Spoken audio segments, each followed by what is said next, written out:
मंडप में अरमान लाया, क्रिश की गर्लफ्रेंड को दिखाया प्रेगनेंसी रिपोर्ट। वह कहते हैं ना कि जब पाप कम घड़ा भरता है तो उसका अंत होना ही होता है, उसे कोई नहीं रोक पाता। और कहीं न कहीं सीरियल यह रिश्ता क्या कहलाता है में क्रिश की सारी हदें पार हो चुकी है। उसने सारी हदें पार कर दी है, धोखे से लेकर बेईमानी तक, और हर तरह से उसने सबको तकलीफ पहुंचाई है। लेकिन उसका अंत अब उसी दिन होगा जब यहाँ पर अरमान लेकर पहुंचेगा क्रिश की गर्लफ्रेंड को मंडप में और फोड़ेगा प्रेगनेंसी का भांडा और सबको दिखाएगा क्रिश का असली चेहरा जो उड़ा देगा सबके होश। सीरियल यह रिश्ता क्या कहलाता है में अपकमिंग ट्रक देखने को मिलेगा। शादी हमारे ही मंडप में हो, जिसके बाद अभी भी इसके लिए हाँ कर देती है और यहाँ पर दादी सा भी इसके लिए मंजूरी दे देती है और सब के सब यहाँ पर शादी की तैयारी में जुट जाते हैं।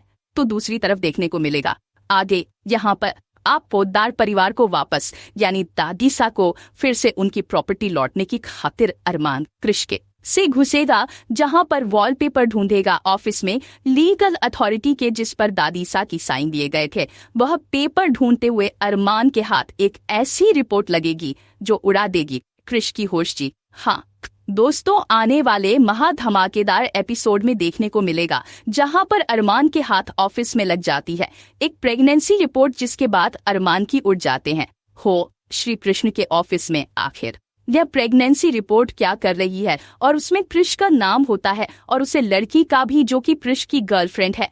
अब अरमान के हॉस्टल उड़ जाते हैं जब उसमें तान्या का नाम नहीं होता, उसने किसी और लड़की का नाम होता है और वह लड़की यहाँ पर अरमान से ऑफिस के बाहर ही टकराते नजर आती है। और यहाँ पर अरमान कहता है कि क्या आप इस ऑफिस में काम करती है, जिसके बाद वह कहते हैं सर मैं क्रिश सर का इंतजार कर रही होती हूँ। और जैसे वह अपना नाम बता दिया अरमान शब्द हो जाता है और यहाँ पर अरमान उससे पूछता है कि क्या वह तुमसे प्यार करता है, तुम्हें पता भी है कि तुम किस अपना रिश्ता जोड़ रही हो। जिसके बाद वह लड़की रहती है कि हाँ सर, और वह डरते हुए सहमति हुई।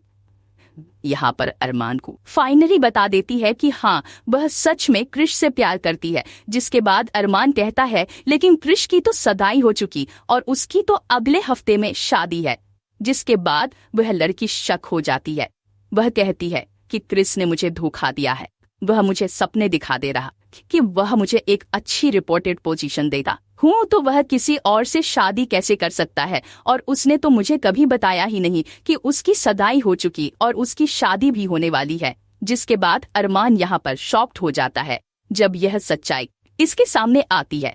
देखने को मिलने वाला है कि अरमान उसे कहता है कि तुम्हें जाकर क्रिश से बात करनी चाहिए, उन्हें शादी को रोकना चाहिए। लेकिन वह लड़की रहती है मुझ में इतनी हिम्मत नहीं है एक रिसर्च से लड़ने की, मैं नहीं जाऊंगी, और वह अरमान के साथ जाने से इनकार कर देती है। आप यहाँ पर देखने को मिलने वाला है कि अरमान उसे मना कर शादी के दिन ही उसे लड़की में हिम्मत आती है और अरमान को कॉल कर दिया रहती है कि सर आप मेरा साथ के रहूंगा। वह एक मासूम लड़कियों के दिलों के साथ खेल रहा है और देखने को मिलता है कि मंडप में अरमान के साथ क्रिश की गर्लफ्रेंड पहुंचती है और सबके सामने खोलती है बहुत बड़ा राज और कह दिया कि यह शादी नहीं हो सकती। अपनी गर्लफ्रेंड को सामने देखकर क्रिश शॉक्ड हो जाता है। अरमान कहता है क्यों क्रिश पहचान, तुम्हें नहीं पहचाना और क्यों आई हो यहाँ पर। इसके बाद वह लड़की के क्रिश तो मुझे नहीं पहचानते, मैं तुम्हारी ऑफिस में ही काम करती हूँ और मैं तुम्हारे बच्चे की माँ बनने वाली हूँ और तुम तानिया से कैसे शादी कर सकते हैं। जिसके बाद आने के पैरों की सब जाती है जमीन, जहाँ पर ताने रहती है कि बाबू की लड़की क्या कह रही है, कैसे दे सकते हैं। जिसके बाद फिर कुछ बोल उससे पहले अरमान कहता है कि इसका पर्दाफाश तो मैं करता हूँ। यह रही इसकी प्रेगनेंसी रिपोर्ट जिसमें साफ साफ लिखा होता है कि क्रिश का ही बच्चा है। जिसके बाद यहाँ पर कहता है अरमान की इस पैसे देकर और लालच देकर इसे चुप करवाने की क्रिश कोशिश कर रहा था कि सही वक्त आने पर, लेकिन अब उतरने से शादी कर रहा है। अंशुमन का गुस्सा होता है और वह यहाँ पर रिक्वेस्ट को बुरी तरह से पीटी देना जरा आता है। वहीं पर तान्या यहाँ पर रो रो कर अपना बुरा हाल कर लेती है और वहीं पर अरमौक नहीं है। साथ में ही अब दादी सा को कृष्णा जो धोखे से साइन करवाए थे वह पेपर वापस ला कर देता है जो भी अभी रानी फाड़ दिए थे। जी हाँ दोस्तों, देखने को मिलेगा अरमानी शादी को तो रोकेगा ही बैल। देखना दिलचस्प होगा कि अब क्रिश की कैसे बैंड बजाने वाली है मंडप।